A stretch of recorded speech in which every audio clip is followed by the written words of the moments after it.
Constitucional y habiendo tenido ya el avance del tema de garantías constitucionales, nos corresponde en realidad fijar la fecha de examen. Tendríamos que estar dando el examen. Entonces, ¿qué fecha es el siguiente martes? El martes que viene. Por favor, ¿alguien nos puede ayudar? El martes que viene, ¿qué fecha es?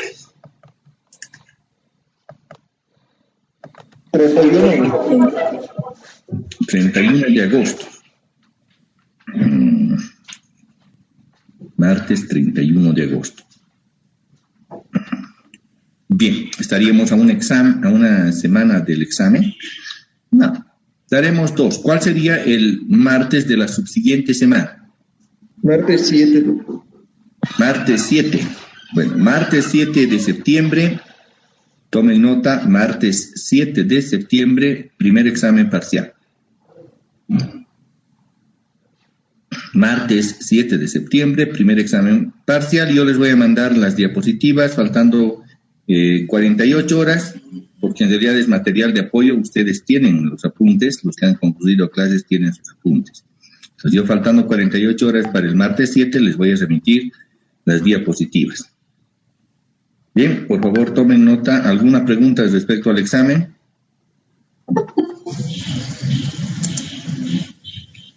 No hay preguntas, pero yo les voy a indicar. ¿Cuál va a ser la modalidad, doctor? Perdón, no lo he escuchado bien. Buenos días, doctor. ¿Cuál va a ser la modalidad? Va a ser oral. Va a ser oral sobre lo avanzado hasta la clase de ayer, es decir, hasta las garantías constitucionales.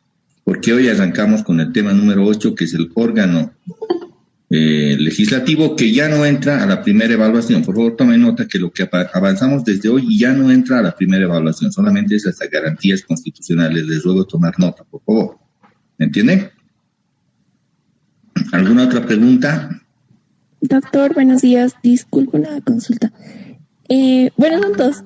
La primera es las clases que nos da el compañero auxiliar, que son muy buenas, por cierto, se debe entender bastante bien. Igual va a entrar al examen. Y sí. La segunda pregunta, perdón, doctor, y la segunda pregunta es que ¿cuántas preguntas nos va a hacer realmente, digamos? ¿Una, Bien. 2? 3 preguntas son, y sí va a entrar lo que está avanzando el auxiliar, que en realidad es repaso de lo que estamos ya viendo. A eso le he dedicado, ¿ya? ¿Alguna otra pregunta más? Doctor, buen día. ¿A qué hora va a ser el examen? ¿En horario de clases? En horario de clases, claro que sí. En horario de clases abrimos, por ejemplo, 7:30, ¿no? En punto esa vez. Y aleatoriamente, no vamos a comenzar por la A o por la Z, aleatoriamente, por cualquiera. Se comienza el examen, si no está, pues no se le hacen sus 3 preguntas, pero ya se le ha llamado. Normalmente yo he hecho el promedio que tenemos alrededor de 57 estudiantes que asisten, pero yo tengo registrados 98 estudiantes en la nómina. Significa que muchos estudiantes no están asistiendo. Y cuidado que se me presenten el día del examen únicamente y que tengan alguna complicación. Bueno, es una evaluación de todo este periodo, no es solamente de 1 o 2 días que puedan querer asistir. Yo estoy considerando aquello, además, estimados jóvenes, y por eso es que hemos tratado que las clases tengan algún grado de participación. Bien, dicho sea eso, queridos amigos, pasamos directamente a la clase de hoy. Tenemos el material preparado. Por favor, tomemos en consideración lo siguiente.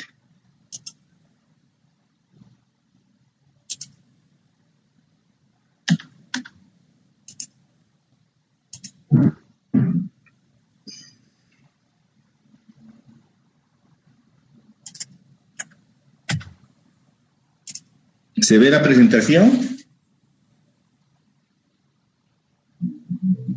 Sí, doctor. Bien. Entramos a la parte organizacional del Estado. Ya ayer habíamos anunciado, es decir, que hasta lo de ayer era lo que va a comprender el primer parcial que hemos señalado para el martes 7 de septiembre, con las reglas que ya hemos indicado. Bien, queridos amigos, señoritas, vamos a proseguir entonces con la parte de cómo se organiza el Estado, para que tengan una cabal comprensión del derecho constitucional. El derecho constitucional tiene 3 partes. una parte de fundamentos, derechos y garantías, y básicamente se llama derecho garantista, que es lo que hemos visto hasta este momento, donde están conceptos, categorías, definiciones. Esa es la primera parte. La segunda parte es el derecho constitucional organizacional, que se refiere a la parte de cómo se organiza y funciona el aparato estatal, desde el punto de vista de la Constitución.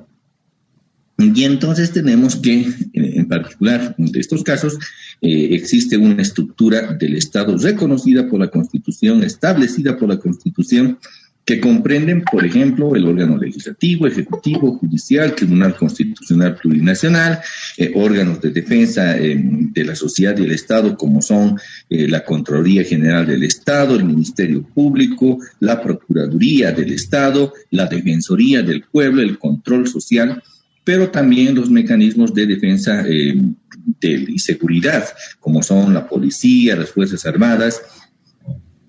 Y nuestra Constitución llega hasta el concepto de reivindicación marítima. Eso es lo que abarca esta segunda parte. Y la última parte, la parte tercera, bueno, también incluye en la segunda parte la estructura y organización económica del Estado, no olvidemos aquello. Y la estructura y organización territorial del Estado, con el concepto autonomías. Hasta ahí llega la parte organizacional del Estado. La tercera parte que vamos a ver nosotros y que también se conoce en el estudio del derecho constitucional es la parte procesal. El tercer bloque que tenemos es la parte procesal. Y pese a que hemos incluido con mucho esfuerzo, hemos logrado que se incluya la asignatura de derecho procesal constitucional. Sin embargo, el rendimiento que tenemos en esa asignatura que se mide en los exámenes de grado, pues está aún bastante rezagado. Entonces, si no lo hacen en la otra asignatura, hemos decidido los profesores del área volver a enseñar o por lo menos volver a transmitir conocimientos de las partes procesales. Es inconcebible que exista un abogado que no se haya formado en procedimientos. Básicamente, para eso es la Facultad de Derecho, para formarnos en leyes y procedimientos. Si no abordamos el tema de procedimientos, pues nos quedamos a mitad de camino, y recuerden que en el mundo de un mercado profesional, lo que prima es la calidad de exigencia y eficiencia también de cualquier profesional. Entonces vamos a ingresar a la parte procesal, inclusive vamos a habilitar, a partir de este tema, vamos a fijar un nuevo horario adicional para que podamos avanzar con mayor profusión. Nótese que estamos comenzando las clases prácticamente en el mes de abril, inclusive en mayo. Estamos muy rezagados en derecho. En ciencia política están nomás en cierto compás de regularidad, por motivos que son de público conocimiento, la pandemia y otros, pues estamos rezagados, y no por ello vamos a decir, bueno, no vamos a avanzar este tema, y no, lo vamos a hacer, y que para ello nos vamos a munir probablemente de algún sábado, de algún domingo. No tengo ningún problema, estimados estudiantes, para poder ingresar al avance de la asignatura y estar en orden. Bien. Y dicho sea eso, entonces arrancamos con el primer tema del segundo bloque, de la parte organizacional del Estado, y que se refiere específicamente al órgano legislativo. Tema número 8. ¿Cuál es la función del órgano legislativo? El órgano legislativo de todo Estado, llámese Parlamento, Congreso, Representación, Duma, en nuestro caso se llama Asamblea Legislativa Plurinacional, en el caso norteamericano se llama el Congreso norteamericano, en el caso británico el Parlamento británico, en el caso de Francia la Asamblea Nacional, en fin, tiene diferentes nombres, pero es el cuerpo político de representantes de los sectores de la sociedad que asumen determinaciones legislativas. ¿Recuerdan cómo habíamos definido al derecho en general como la decisión política normatizada? He ahí que se comprueba nuestro concepto, porque la ley no resulta ser sino la determinación política que emana justamente de un cuerpo político de representantes. No son autoridades, son representantes de sectores diferentes de la sociedad, llámese territoriales, por un distrito electoral o por una lista que se presente adjunta al presidente o al candidato de una autoridad. En fin, existen diferentes formas de acceder a la función legislativa. Pero, sin embargo, el cuerpo legislativo no es nada más que la representación de la sociedad. y tenemos un parlamento tal como tenemos una sociedad. Y nos merecemos los representantes que tenemos. Así que si tenemos parlamentarios que son como que son, es porque nuestra sociedad los elige. Y no vayamos a quejarnos. Esos son el producto de nuestro sufragio en cada elección. Alguno puede votar por otro, pero va a ser bastante testimonial el voto que pueda tener uno. Mi candidato, el que he elegido, el que yo pensé que iba a hacerlo bien, ha tenido 5 votos, y en cambio el ganador ha tenido 800,000. Bueno, nótese la diferencia, ¿no? Pero bueno, cada pueblo tiene los gobernantes y los representantes que se merecen. Y si tenemos esos representantes que están ahí en el Parlamento es porque el pueblo los ha elegido. Bien, el órgano legislativo tiene como función principal la de emitir leyes. No olviden que su nombre mismo viene de ahí. Es legislativo porque tiene la facultad de emitir leyes de alcance nacional. Ahí su denominación respectiva. Además, el órgano legislativo, a través de la Asamblea Legislativa Plurinacional, en el caso boliviano, y sus respectivas cámaras, tiene las funciones que vamos a categorizar. Dos formas de funciones tiene. De legislación y fiscalización. Legisla y fiscaliza. Legisla, es decir, emite las leyes, otorga el procedimiento legislativo para la emisión de las leyes, y fiscaliza, vale decir, efectúa una especie de control a los demás órganos del Estado, los cuales se encuentran constitucionalmente facultados, esta Asamblea Legislativa o el Parlamento. Sin embargo, la función principal, obviamente, es la función legislativa. Como órgano deliberativo y político, crea las leyes, las modifica, las deroga, las interpreta, las pone en vigor.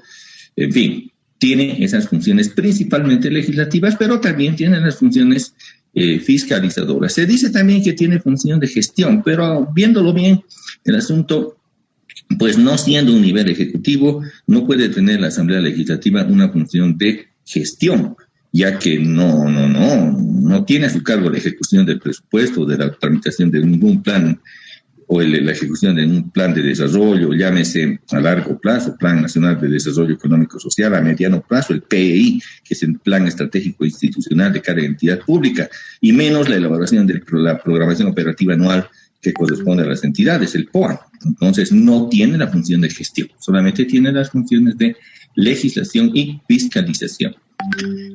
Todo cuerpo legislativo toma decisiones políticas que se convierten en norma. No olviden eso, la naturaleza de la norma es la decisión política.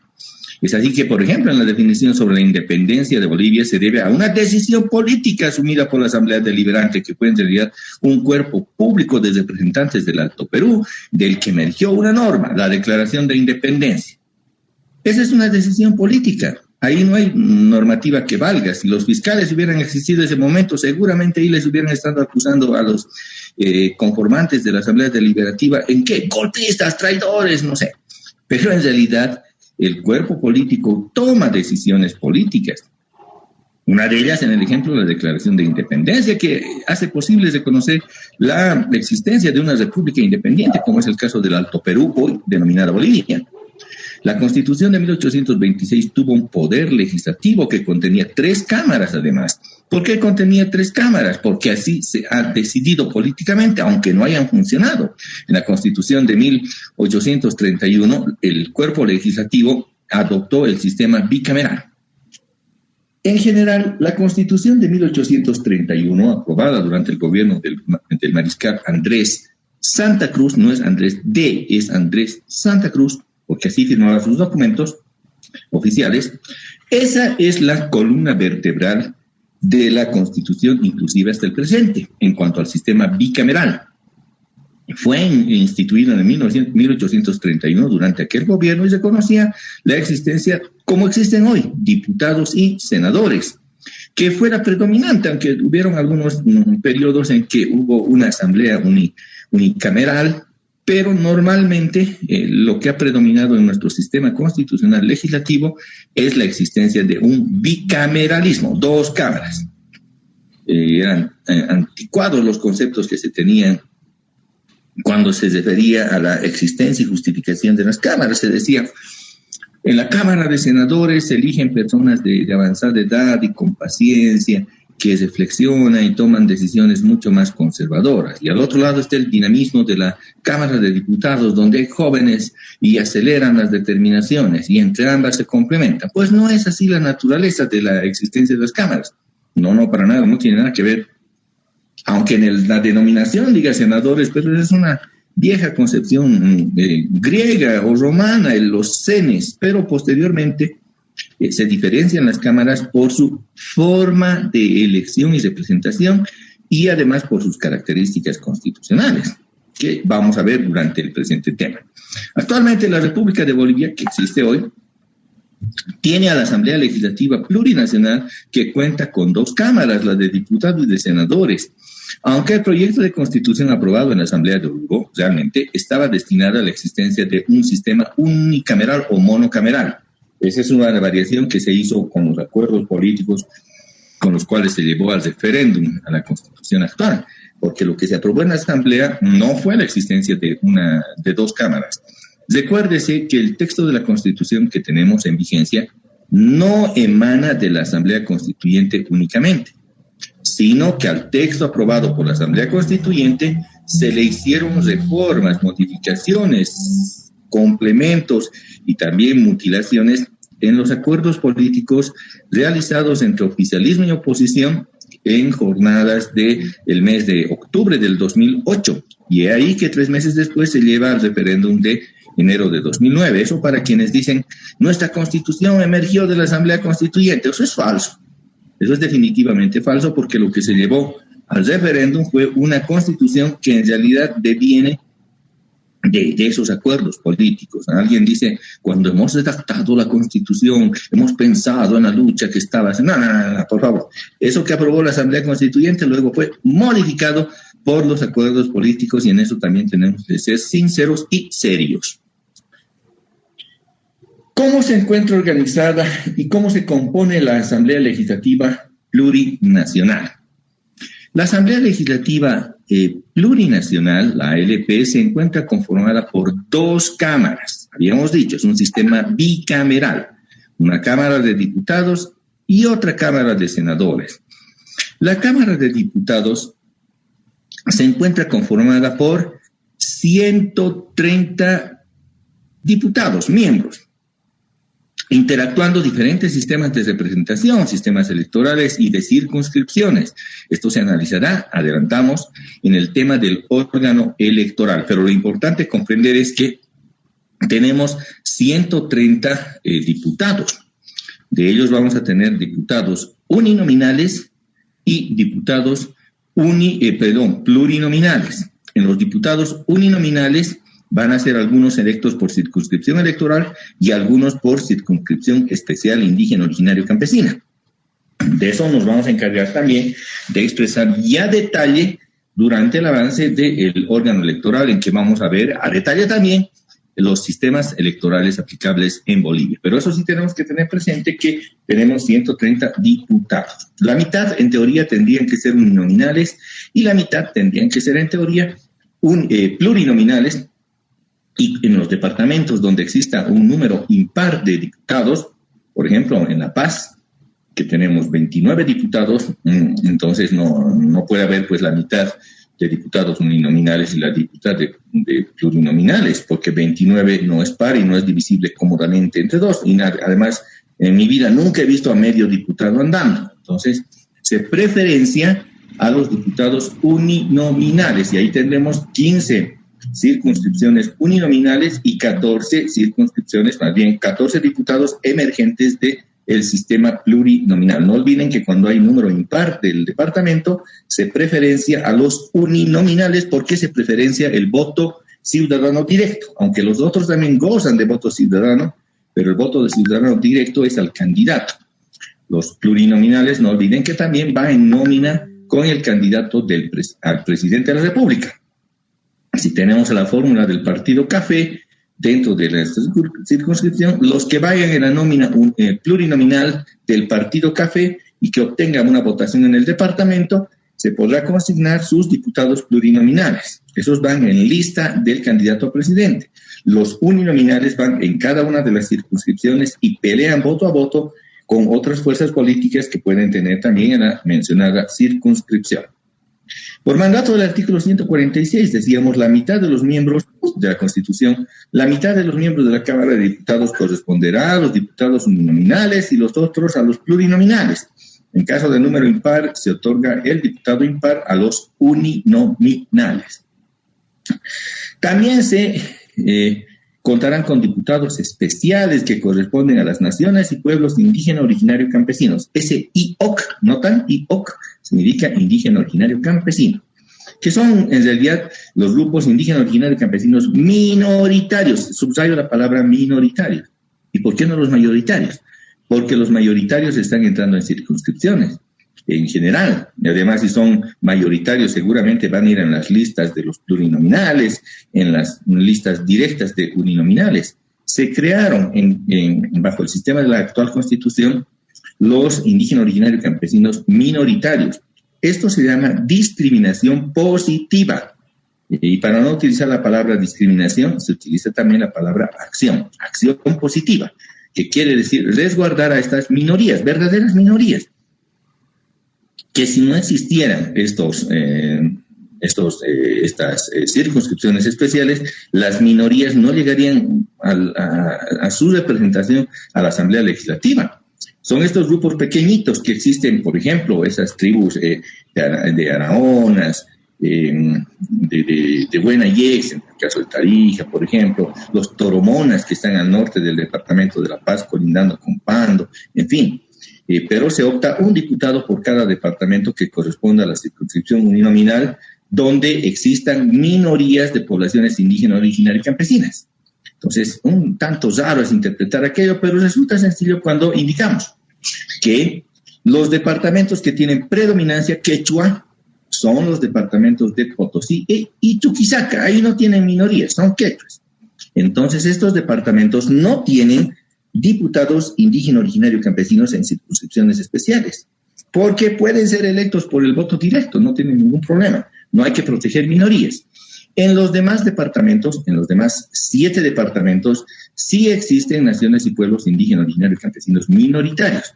Por ejemplo, en el caso del departamento de La Paz, el órgano electoral, que es el encargado de reglar el sistema electoral, ha determinado que la nación, más bien el pueblo afro-boliviano descendiente, sea el que tenga y sea beneficiado con esta representación. Y es ahí que en cada elección los afrobolivianos van a tener una circunscripción especial para poder elegir a su respectivo diputada o diputado que va a estar presente en la asamblea. Pues si no estuviera dentro de esa nómina, no tendríamos afrodescendientes de manera así protegida dentro de la Asamblea Legislativa Plurinacional. Esa es la explicación que se tiene. Y es también, en el caso de los departamentos de Chuquisaca y Potosí, la exclusión, porque tienen predominancia u homogeneidad de población quechua. Aquí se me ha desconfigurado un poquito, pero vamos a explicar. Escaños por departamento. A ver, ¿qué tenemos en cada departamento? ¿Cómo es la representación? Veamos el caso del departamento de La Paz. Esto lo he tomado de la ley del régimen electoral, está vigente. En el caso del departamento de La Paz, tenemos 29 diputados. Entonces, ¿qué tenemos? Uninominales, 14. Plurinominales, 14. Especial 1, que es, no olvidemos, electo también en circunscripción uninominal indígena, originario, campesina. Santa Cruz, tenemos 28. No olviden que la primera división es entre uninominales y plurinominales, pero no olviden que también Santa Cruz tiene minoría, por tanto va a tener un especial. Entonces tenemos que uninominales 14, plurinominales 13 y especiales 1. Cochabamba tiene 19 diputados, de ahí va a tener 9 diputados uninominales, 9 diputados plurinominales y un diputado especial. Potosí tiene 13 diputados en total, esos son los escaños que le corresponde a Potosí, de ellos tiene 7 uninominales, 6 plurinominales y no tiene especiales porque tiene población homogénea, es decir, 0 especiales, lo mismo que Chuquisaca que tiene 10 diputados, de ellos van a ser 5 uninominales y 5 plurinominales, ahí se ve claramente cómo se cumple el 146 de la Constitución. En el caso de Oruro tenemos 9 diputados el total, van a ser 4 uninominales, 4 plurinominales y un especial. Oruro tiene, ya habíamos visto, 9, 4, 4, 1. Tarija tiene 9 diputados en total, 4 uninominales, 4 plurinominales y un especial. Ahí se me ha desconfigurado un poquitín. Beni tiene el total de 8 diputados uninominales. De ellos, 4 van a ser uninominales, 3 plurinominales y un especial. Y en el caso de Pando, vamos a tener 5 diputados en total, 2 uninominales, 2 plurinominales y un especial. Ahora hay que hacer una aclaración. La asignación de escaños no es una fórmula matemática perfecta. No lo es.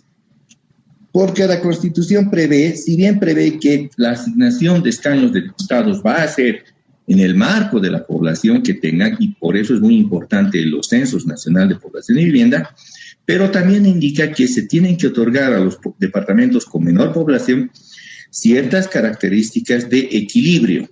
Sí, supongamos el caso de esta representación. A ver, en el país tenemos casi 11 millones de habitantes.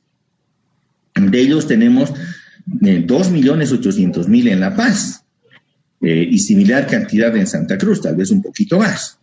Entre los dos departamentos se llevan el 60% de la población y entonces tendrían que tener también el 60% de los diputados, pero no ocurre aquello. En cambio, si es que aplicamos esa misma rigidez matemática, Pando se quedaría prácticamente con 0 diputados, tal vez llegaría a tener un hito por aproximación. Pero tiene 5. ¿Por qué tienen así esa representación? En realidad se trata también de una forma de decisión política. Y esta configuración de representación de escaños se la hizo el año 2005. Vamos a ponerles en antecedentes. Recuerdan que la primera elección de Evo Morales fue el año 2005, en diciembre.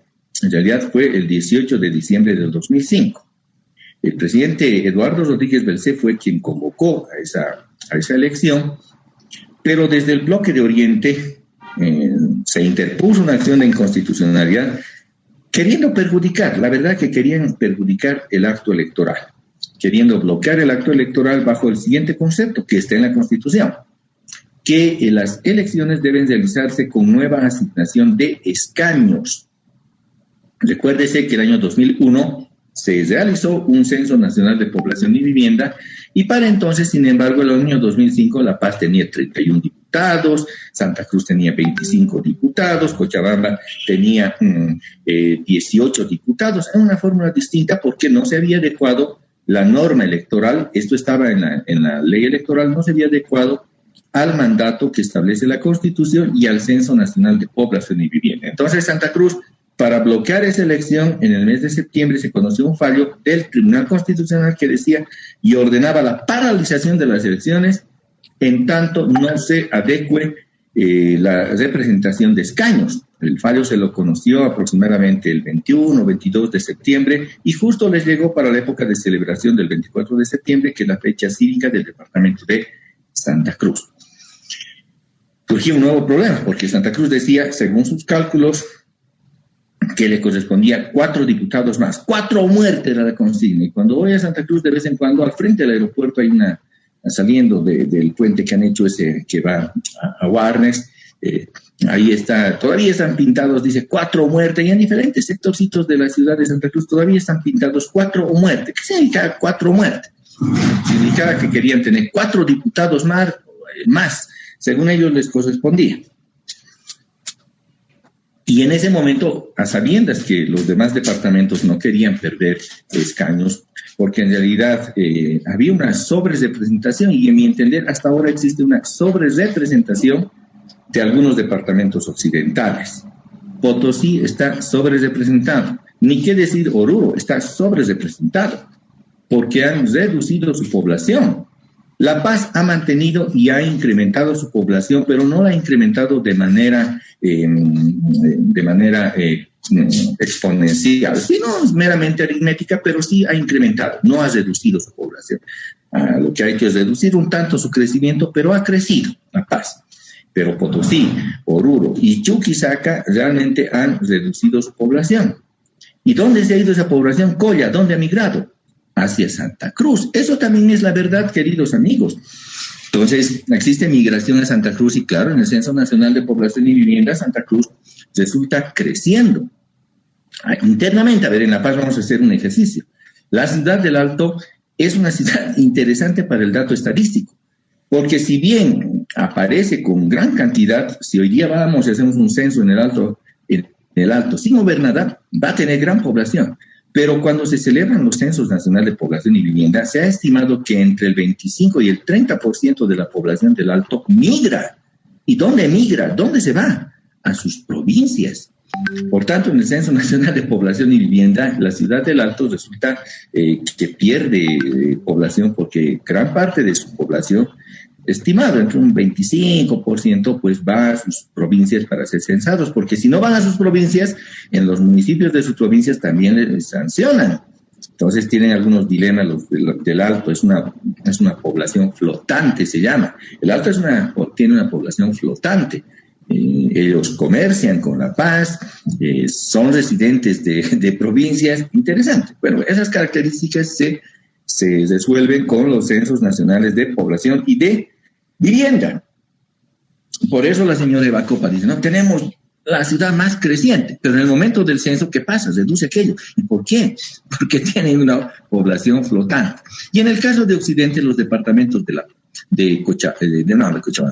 Potosí, Chuquisaca y Oruro, pues han ido disminuyendo su población porque han ido migrando hacia el departamento de Santa Cruz. También Cochabamba, pero no en tal medida como el resto. Los cochabambinos, como ustedes bien saben, son migrantes y si van a la luna van a encontrar junto a la bandera de Estados Unidos que han plantado otra banderita blanca de unos cochabambinos vendiendo chicharrón y chicha. Ese es el viejo chiste que se tiene, ¿no? Pero bueno, esta distribución de escaños, decíamos, ha sido efectuada el año 2005 y existe una gran convulsión en el país, queridos estudiantes.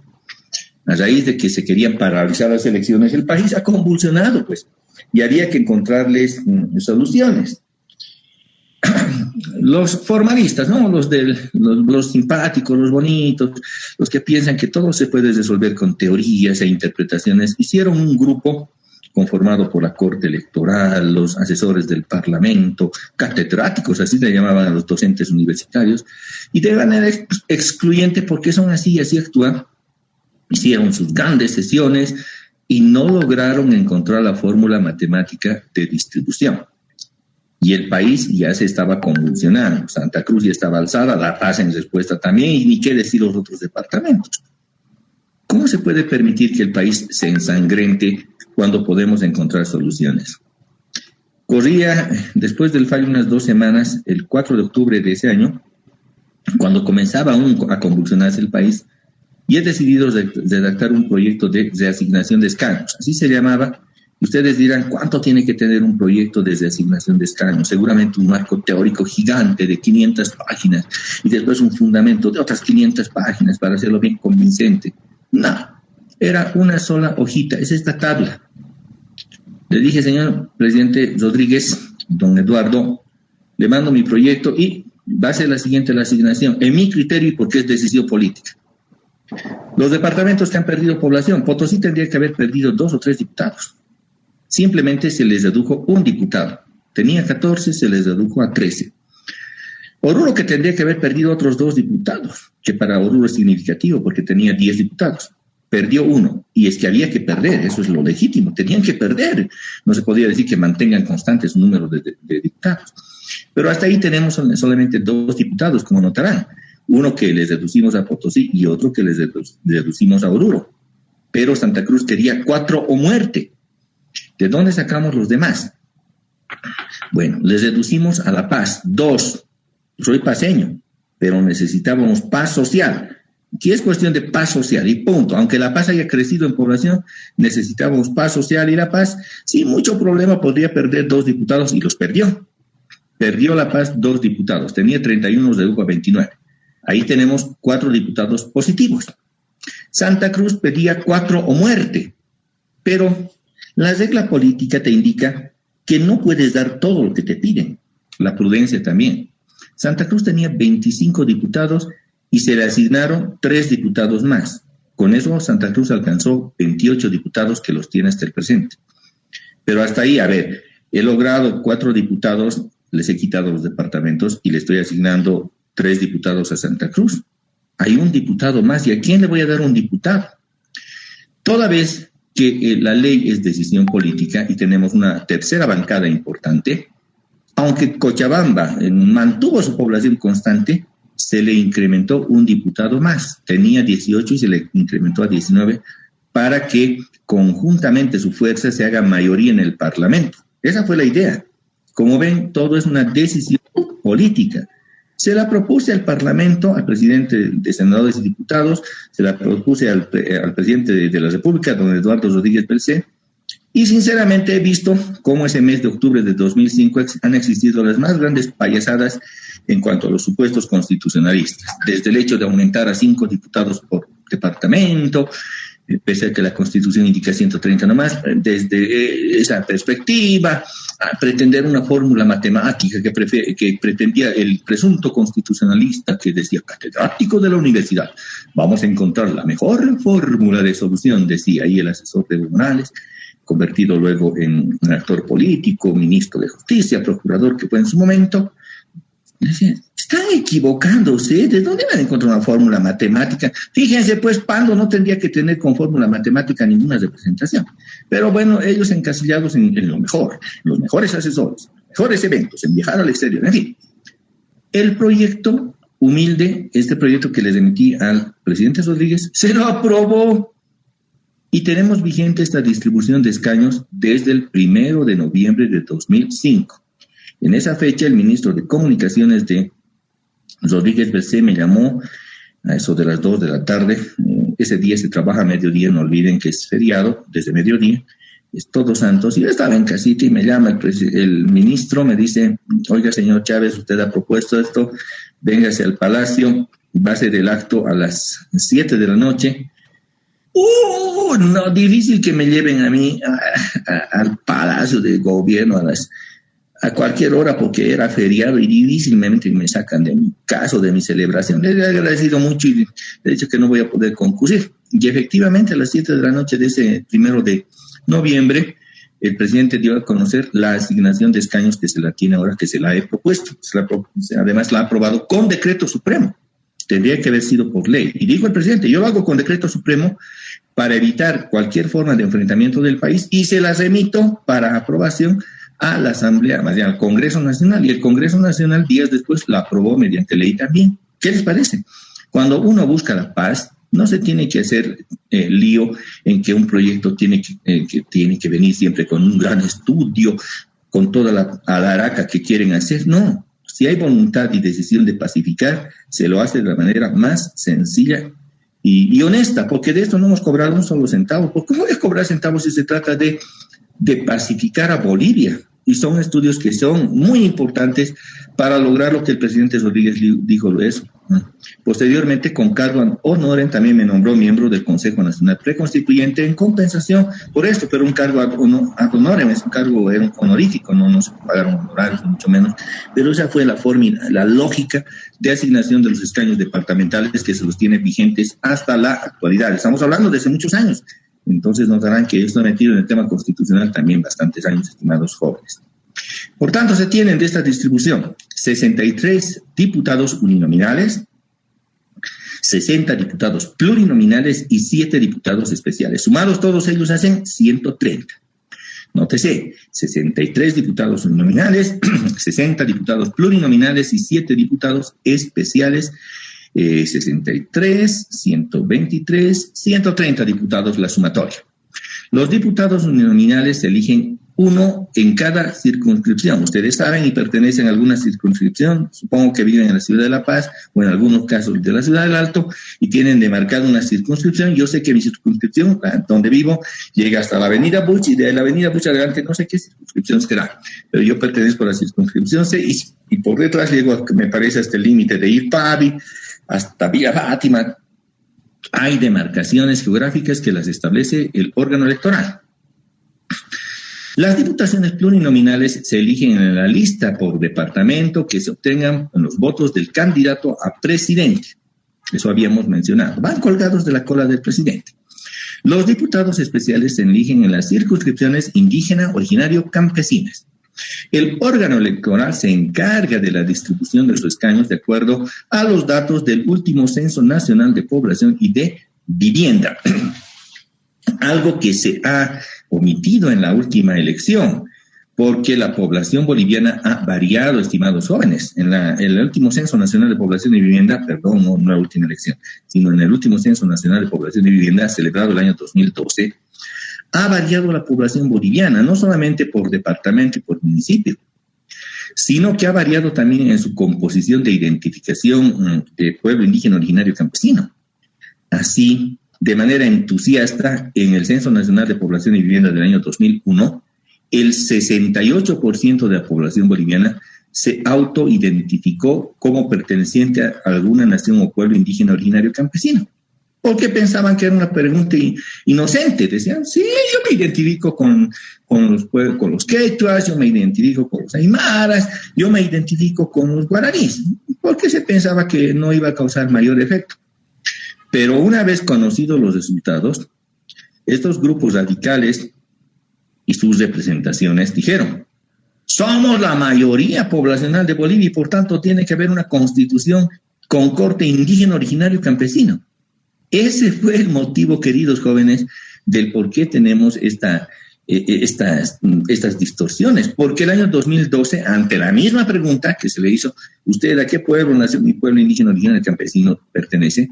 Solamente el 32% ya se identificó con alguna nación y pueblo indígena, originario y campesino.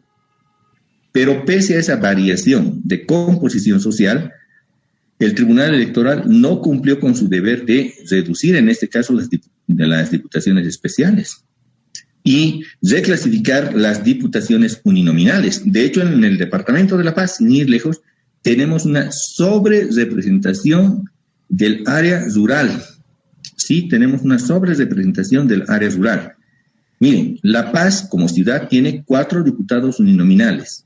El Alto como ciudad tiene 4 diputados uninominales. Son 8 diputados uninominales, pero tenemos 29 diputados como departamento. Pero entre La Paz y el Alto sumamos fácilmente 2 millones de habitantes, que es el 70% de la población. Y el resto, 30%, tendría que ser el diferente. En realidad, la distribución tendría que ser muy, pero muy diferente en el departamento de La Paz. Y esas actualizaciones no se las hizo. Y por eso es muy importante el Censo Nacional de Población y Vivienda para volver a poner orden. Y al final, las poblaciones más bien las ciudades más pobladas, pues tienen que tener mayor representación.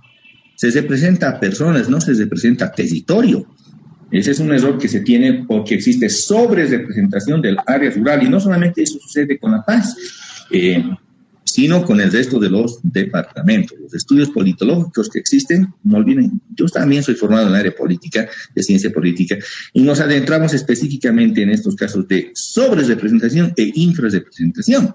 Y el área rural en Bolivia en realidad está sobrerepresentada. ¿Qué quiere decir? Hay mucha más representación que en realidad lo que le corresponde.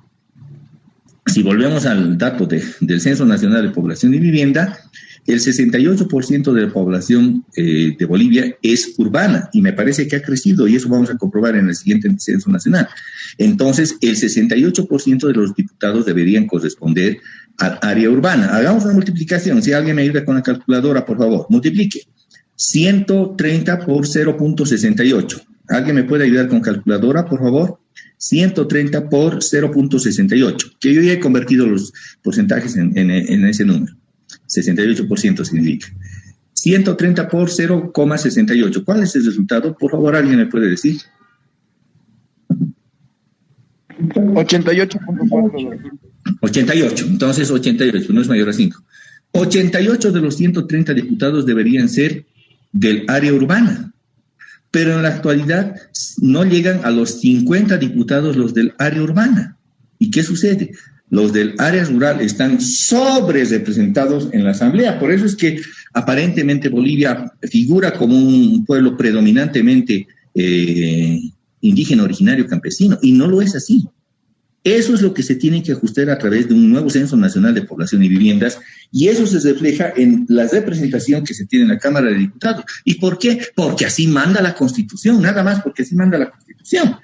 En ese entendimiento debería existir la nueva redistribución, que seguramente en ese caso pues lleva a una nueva configuración del escenario político, definitivamente, y se borra de una vez ese error que se tuvo el 2001, en que la mayoría del pueblo boliviano, de manera inocente, se autoidentificó, pero sin pensar que iba a llegar una especie de predominio de un sector que en la actualidad es minoritario. ¿Qué ocurre en la Cámara de Senadores? La representación es distinta. La representación es por departamento, sin importar la población que tenga cada departamento. Esto es muy importante. En la Cámara de Senadores se tienen 4 senadores por cada departamento, repito, sin importar cuánta población tenga cada departamento. Así, La Paz tiene 4 senadores y Pando tiene 4 senadores. La Paz puede tener 2.800.000 habitantes y Pando puede tener 150.000 habitantes, pero ambos departamentos, porque la representación es departamental, tienen 4 senadores. Y es así que 4 por 9 es 36, y son 36 senadores los que conforman esa Cámara. En consecuencia, la Asamblea Legislativa Plurinacional tiene 166 miembros o asambleístas, 130 diputados y 36 senadores. Si sumamos 130 y 36, logramos los 166 asambleístas que conforman la Asamblea Legislativa Plurinacional. Además, que para ser electo de la Asamblea Legislativa Plurinacional se requiere ser ciudadano en ejercicio, vale decir tener 18 años cumplidos y haber residido de manera continua en la circunscripción que postula por lo menos 2 años antes en el caso de diputados y 3 en el caso de senadores, y los asambleístas no podrán desempeñar ninguna función pública con excepción de la docencia universitaria. Corrijo, son 2 años para senadores y diputados, estaba equivocado. Los asambleístas no podrán desempeñar ninguna otra función excepto de la docencia universitaria. Sí, puede ser el caso que el asambleísta pueda ser docente universitario, existe en la Constitución. Las y los asambleístas gozan además de inviolabilidad por las opiniones que expresen. No se les puede iniciar un proceso penal por las expresiones que digan, ¿no? Su domicilio de residencia o habitación serán inviolables donde él viva, así sea en una habitación pequeña, en alquiler o lo que sea, no pueden ser allanados, porque esa es una predominancia, un resguardo más bien a su investidura propia al hecho de ser diputado o senador, es decir, asambleísta. Las y los asambleístas, sin embargo, no gozan de inmunidad. ¿Qué quiere decir? Que sí se les puede iniciar un proceso penal, Sin embargo, en estos procesos, o en cualquier otro, no se les aplica la medida cautelar de detención preventiva, salvo los delitos flagrantes. Miren, en 1997, en la Cámara de Diputados, se hizo una solicitud se llamaba desafuero de inmunidad, contra un diputado que invocaba a ese diputado: yo tengo inmunidad, no me pueden iniciar un proceso. No era un proceso penal para comenzar, era un proceso familiar. Una señora le estaba iniciando un proceso de reconocimiento, se llama declaración judicial de paternidad, a ese diputado del año 97, 98 y 97. Pues. Y ese diputado se atrincheraba en el hecho de que tenía inmunidad y de que no se le podía desaforar para mandarle a la justicia y que se tramite el proceso. Sin embargo, la mayoría de ese momento dijo: no, ese diputado, ¿cómo va a alegar que tiene inmunidad si es un proceso de reconocimiento de paternidad invocado por una juez de partido de familia, a pedido de una señora de Pollera que estaba pidiendo clamorosamente que le reconozcan a su hijo? ¿Sabe quién era ese diputado? ¿Alguien tiene alguna información de quién era ese diputado?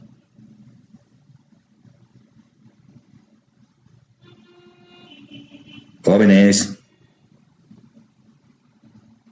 Hola. ¿Alguien tiene alguna información sobre ello? Pues yo se los digo. Era el entonces diputado Evo Morales Ayma. Estaba atrincherándose en la inmunidad. Y cuando la Asamblea le autorizó el procedimiento, que es llevarlo a la justicia, inmediatamente se conoció a su hijo o hija. Eso no vamos a develar si es varón o mujer y la edad del niño. Y me acuerdo que en ese entonces era presidente Banzer, presidente democrático, y dijo, me están obligando a reconocer, y nombro al presidente Banzer como padrino, decir, no sé a qué se refería, pero en realidad era una obligación paternal. Hoy en nuestra Constitución ya no existe el concepto de inmunidad parlamentaria, excepto que no se puede aplicar la medida de detención preventiva contra ningún senador y diputado en los delitos, excepto en los delitos flagrantes. Excepto en esos delitos, pues sí se podrá aplicar, pero en los demás delitos tienen que ser sujetos a proceso. Los delitos flagrantes son los que se cometen violentamente y hay un hecho que es aprendido o habido dentro de la comisión de dicho delito. Léase el 23.4, por favor, de la Constitución para identificar cuál es el procedimiento en los casos de delitos flagrantes. 23.4, Romano.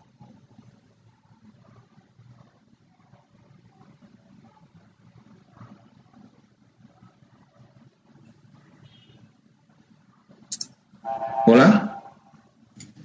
Buenos días, doctor. Buenos días. Adelante, por favor. Artículo 23, parágrafo 4. Toda persona que sea encontrada en delito flagrante podrá ser aprehendida por cualquier otra persona, aún sin mandamiento. El único objeto de aprehensión será su conducción ante una autoridad judicial competente, quien deberá resolver su situación jurídica en el plazo máximo de 24 horas. Muchísimas gracias. Eso quiere decir que las y los diputados en realidad no pueden ser detenidos dentro del procedimiento, excepto en casos de delitos flagrantes. Imagínense que un diputado o senador entra a la Asamblea Legislativa con su fusil, ahí ¡pam, pam, pam! Comienza a disparar, o con su revólver, su pistola, no sé. Eso es un delito flagrante. Entonces, sí puede ser aprehendido y sí se le puede aplicar la detención preventiva. Pero en los demás otros casos, pues definitivamente no. ¿Quién dirige, quién conduce la Asamblea Legislativa Plurinacional? ¿De quién es la potestad de la conducción? Es el vicepresidente del Estado, el presidente de la Asamblea Legislativa Plurinacional. La Asamblea Legislativa Plurinacional se debe reunir además cada 6 de agosto en la capital de Bolivia, es en la ciudad de Sucre. Y debe ser además convocado hasta de manera expresa por el presidente. Recuerdan que hace no mucho existió una controversia sobre esto, ¿recuerdan? La bancada, la brigada más bien parlamentaria de Chuquisaca reclamaba el cumplimiento de la Constitución. Oiga, tenían razón, porque tendría que haber sido convocada en la capital. Es el 6 de agosto, es la celebración de la independencia de la República de Bolivia, y ese es el motivo por el cual tendría que estar hecho. Pues también existe la salvedad de que pueda convocarse en otra parte del país, pero por regla tiene la preferencia la capital de Bolivia, y por eso es capital, y debiera tener algunas otras funciones más, además de ser meramente nominal su hecho de capitalía. Yo estoy en la intención de que la Asamblea Constituyente debiera cumplir, los políticos debieran cumplir algunas determinaciones que se aprobaron en la Asamblea Constituyente y que hasta el presente no se les ejecuta a favor del departamento de Chuquisaca y en particular de la ciudad capital, la ciudad de Sucre. El tiempo de mandato de los asambleístas, ustedes bien conocen, es de 5 años, pudiendo ser electas o electos por un periodo. A ver, esto es clave. Los diputados y senadores en el periodo 2015-2020 fueron electos y posesionados, más bien fueron electos en diciembre de 2014 y posesionados el 22 de enero de 2015. ¿Estamos de acuerdo? Bien. Si aplicamos la Constitución, el periodo de las y los diputados tendría que haber sido 5 años, que se computan desde el 22 de enero de 2015. ¿Cuándo feneció el mandato de esos diputados y senadores electos y posesionados el 22 de enero de 2015, estimados jóvenes?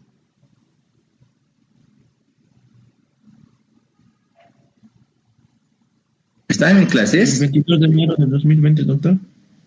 ¿Me estás preguntando? El 22 de enero de 2020, doctor.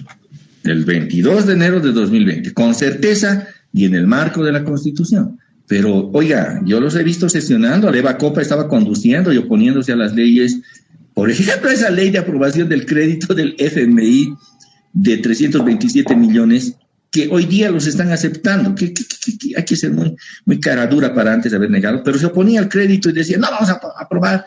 Eso ha debido ser más o menos en septiembre del año pasado, 2020. Su mandato ya estaba fenecido. Sí, de todos los diputados y senadores. Y solo una persona renunció y dijo, mi periodo ha vencido, que yo conozca es la entonces diputada Jimena Costa, que es nuestra colega como docente de la carrera de Ciencia Política. Ya se anunció, dijo, mi periodo es de 5 años en la Constitución y yo no me voy a prorrogar. Pero el resto se prorrogó en contra de la Constitución. ¿Y por qué no están hablando de ese tema en la actualidad? Ahí sí que deriva una usurpación de funciones o un mandato no establecido por la Constitución. Leamos el 122, por favor, de la Constitución.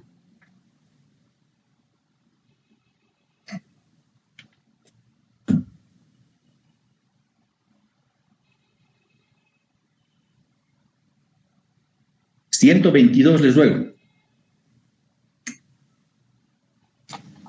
Buen día, doctor.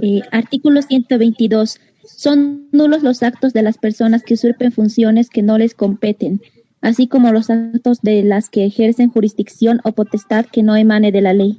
Muchas gracias. Vale decir que desde el 22 de enero en adelante ya no tenían potestad que emane de la ley. ¿O sí la tenían? Sí la tenían. En ley conjunta se aceptó el cargo de Yanina Áñez que sea presidenta constitucional y a cambio las y los diputados mayoritariamente de la bancada oficialista del MAS prorrogaron su mandato hasta la siguiente elección. Ese tema, que es crucial para despejar la duda que tenemos en la actualidad, no se lo viene exponiendo absolutamente por nadie.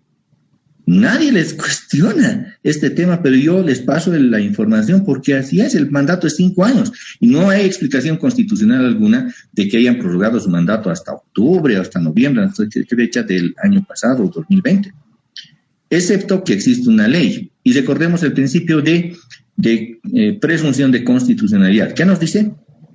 Toda ley se presume constitucional hasta que el Tribunal Constitucional no declare su inconstitucionalidad.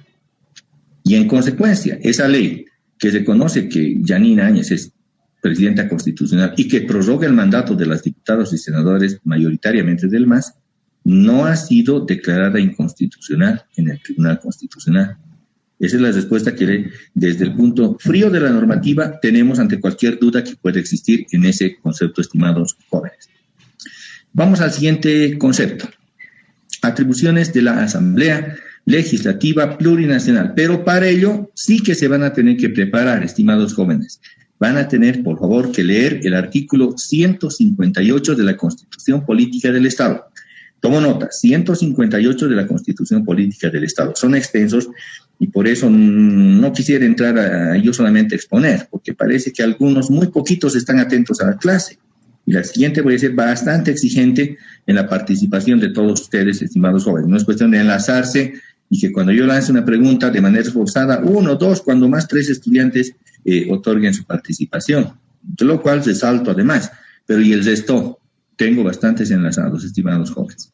Entonces van a tener que leer el 158 porque voy a ir explicando uno por uno estos numerales de la Asamblea Legislativa Plurinacional en cuanto a sus funciones que tiene, que son primordialmente las que vamos a cada vez mencionar, porque es básicamente la función. No olviden que estamos estructura y función del órgano legislativo, y sin conocer las funciones de la Asamblea Legislativa, pues más, ¿qué podemos decir? No vamos a resumir nuestra clase, decir, el Parlamento legisla, ¡ay, qué bonito!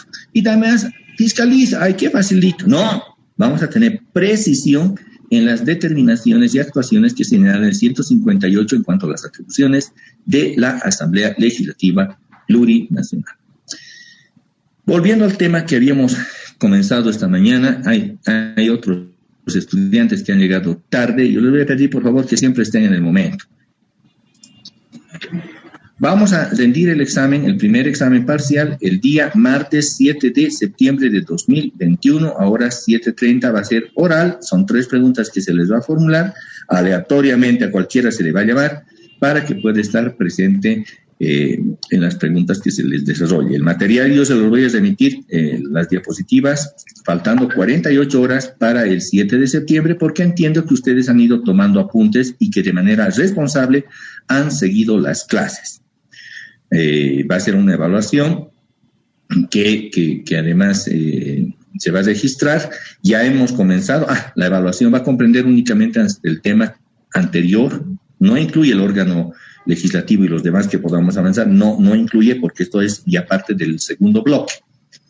Entonces les pido tomar en consideración aquello a los estudiantes que han llegado tarde y no existiendo más que explicar, estimados jóvenes, nos despedimos hasta la siguiente clase. Por favor, tengan una buena jornada, un saludo cordial, muy buenos días y nos encontramos el siguiente martes. Hasta luego, doctor. Hasta luego. Hasta luego. Hasta el siguiente. Hasta luego.